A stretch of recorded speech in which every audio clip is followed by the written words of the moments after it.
நிறைய பிரபஞ்சங்கள் இருக்கு, நிறைய கடவுள்கள் இருக்காங்க, நிறைய தெய்வீகமானவர்கள் இருக்காங்க, நிறைய புத்தர்கள் இருக்காங்க, நிறைய ஆத்ம சாட்சா்காரம் அடைந்தவர்கள் இருக்காங்க அப்படின்னு சொல்றாங்க. அது எப்படி? கடவுள்னா ஒண்ணுதானே நம்ம சொல்லுவோம் இல்லையா? பரமாத்மா தான் ஒண்ணுதான் அப்படின்னு சொல்லிட்டு. அப்படின்னா ஒருத்தர் தானே, நீங்க என்ன நிறைய பேர் இருக்காங்கன்னு சொல்றீங்களே? டிவைன் பீயிங்ஸ் அப்படிங்கிறது நிறைய பேர் இருக்காங்க, ஒருத்தர் கிடையாது.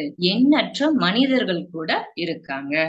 அவங்க எல்லாருமே ஆத்ம சாட்சா்காரம் அடைந்தவர்கள் அப்படின்னா, நாம வந்துட்டு இன்னும் அந்த நிலைக்கு போகாதவர்கள், மனிதர்களா நாம இங்க இருக்கிறோம் மாஸ்டர்ஸ்.